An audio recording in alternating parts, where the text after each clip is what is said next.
Hey, Coach Johnny here, coming here to talk to you today on this beautiful Tuesday morning in San Diego about purging. Purging. So, in transition, there are times when we all have to get the crap out. And every year, I try to do some form of purging of my life, and either assessing and getting rid of friends that are no longer actually friends, repositioning people in my life, and really working to make sure that my life works the way it's supposed to work. That's the first thing.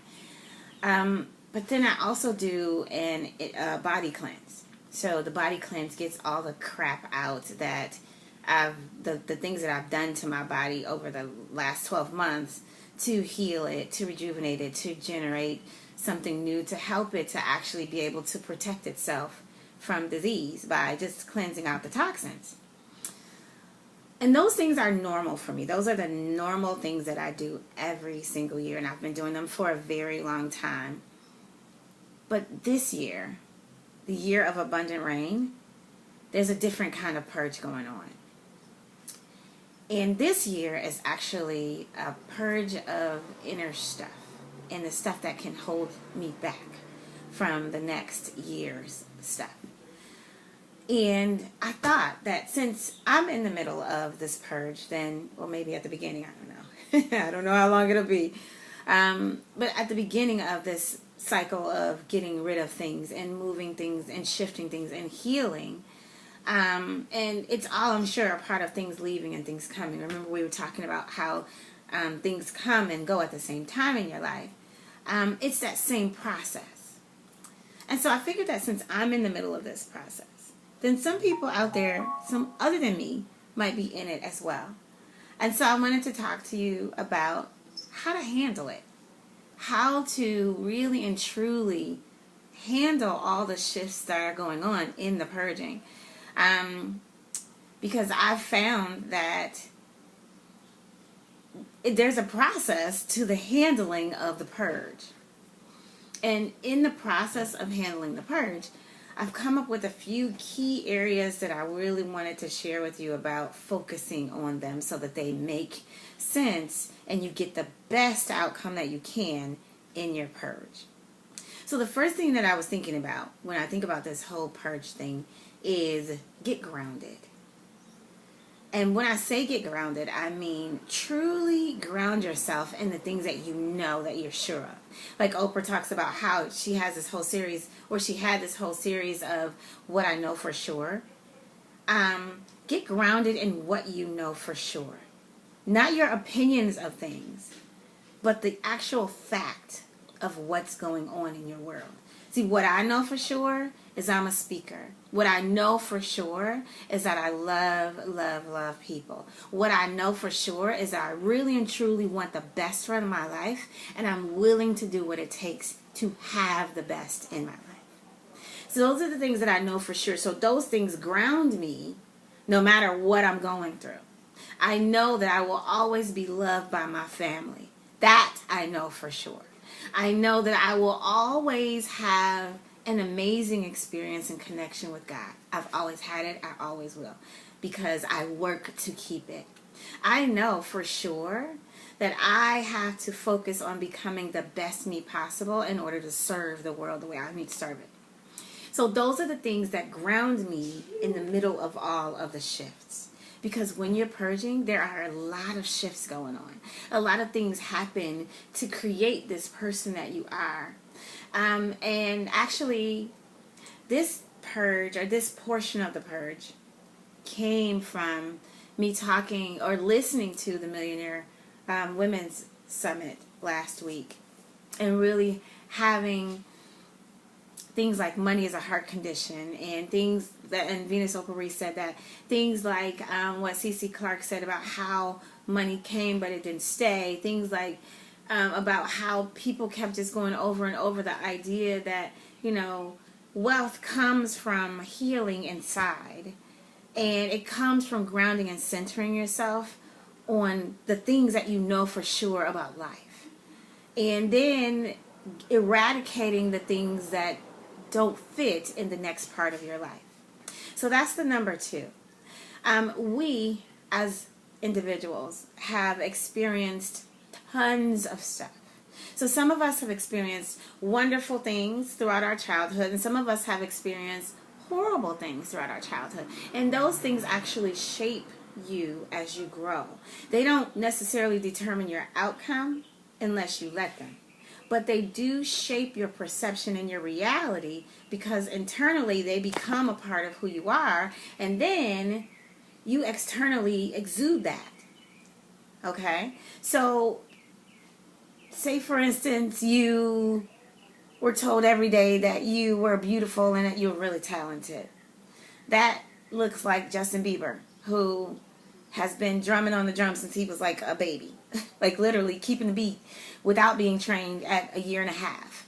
And being told you're a wonderful this and you're a great this and you're wonderful and great that. That looks like Justin Bieber, who is now a phenom in the music world. But that's because he was grounded on the what I know for sure of my talents and my abilities. So nobody can tell him that he's not a good drummer. No one can tell him that he doesn't have rhythm. No one can tell him that he doesn't keep time. That root that was put in him as a child was something that grew up into superstardom for him because of the confidence and the planting and how it was nurtured. So for me, in total transparency, there were things that weren't in my world that were great. Physical and sexual abuse, some other things.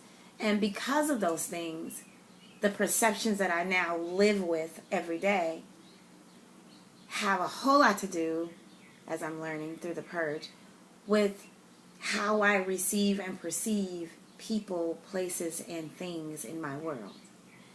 And because I need those things to change, I can't move forward with the stuff that I have. So at a certain point, the bad stuff that you carry about yourself becomes a weight. And it becomes a place where you actually have to decide to either pick the weight up and carry it and keep it with you and be comfortable with your weight and the heaviness of the weight as it burdens you down, or you have to decide to release yourself from the weight. Now, why I didn't say you have to release the weight is because you, in most instances, it's a process for you to actually release the weight. So you have to release yourself from the weight. Meaning you have to literally peel back the layers of where it started, dig down deep, pull that stuff out, and release it. So forgiveness, so anger management if you need that. So reprogramming your mind to believe a different thing about yourself if that's where you are. And truly, truly looking at all the things that make you heavy in those areas. And literally releasing yourself, unchaining yourself. When I think about it, I think about an anchor.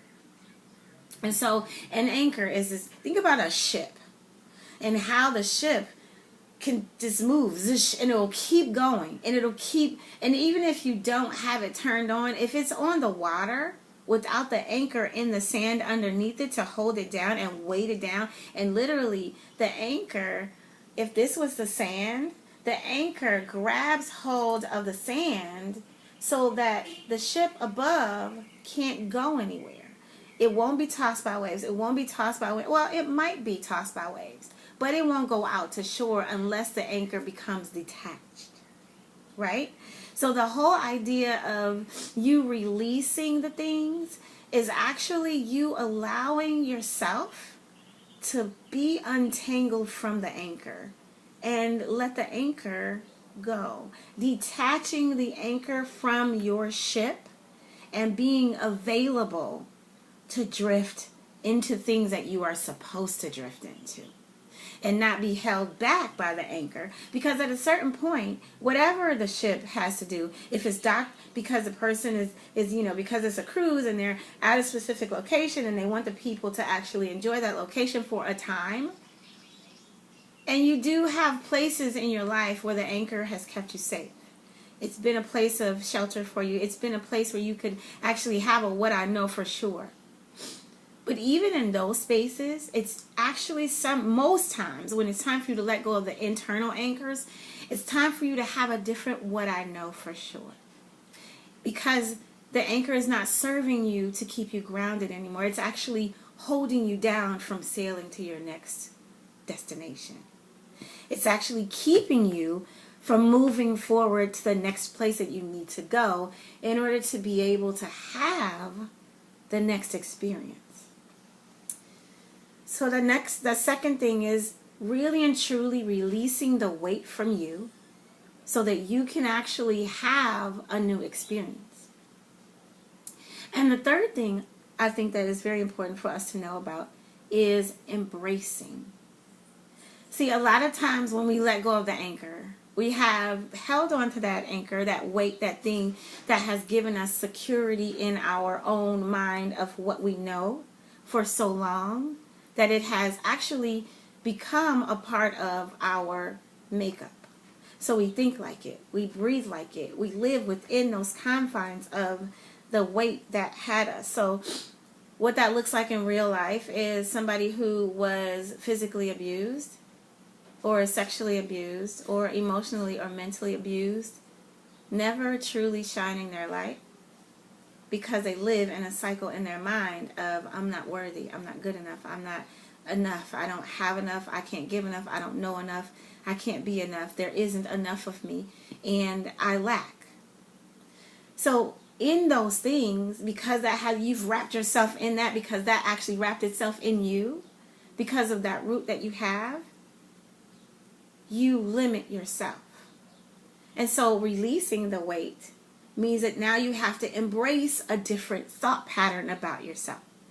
So you have to embrace I am enough. You have to embrace I am good enough. You have to embrace I am strong. You have to embrace I really am worth everything that I believed I was worth, or everything that people think I'm worth, or I'm worth more than what I know that I'm worth. And man, I am actually everything that God says I am. So it's a different thing. I can do my calling. I am able to actually affect people's lives because I live. I am worth it. I am a viable part of community. So in thinking about embracing a new thing, remember that embracing a new thing doesn't mean that you cling to it so that you aren't able to let it go when it's time for it to leave. But it means that you take on the new thing, that you learn something different about yourself and about your world around you, and that you change the way that you live so that the new thing becomes the new way of life. So see, when I got to California, my mindset was still in Detroit. I could always go home, is what I told myself. I used to say, I can always go home. Because if it got hard, if it got scary, if it seems like it was too big or too much, I would always embrace the idea that I could always go back to the life that I knew in Detroit. And I did that for a few years, and then I had a conversation with a guy that I know back in Detroit, and he was saying, okay, remember what you let go. Remember that you let go of the cold. Remember that you let go of depression. Remember that you let go of lack. Remember that even though it's scary, you let go of a life that you hated to find a life that you love. And you need to stop embracing what you didn't even want and let it go, and embrace what you actually do have now and grow in that space. And so that's what I'm trying to get across to you guys. that life in 4G is truly about living your best life through letting things go in the purge and embracing the new stuff that comes from the purge so that you can actually live your best life in the new space. And I promise you, I'm a living witness that living your best life happens in the new space because I totally love my life. I totally love everything about this existence that I have created because I said yes to leaving something that I knew for something that I had no idea about to embrace a new life. So, life in 4G is living in God, living a life of giving, living a life of gratitude, and living unapologetically in your greatness. Embrace everything that's new. Let go of everything that's old, that you cannot use, that will not benefit you in your new life. And that will give you the opportunity to have the best of the purge.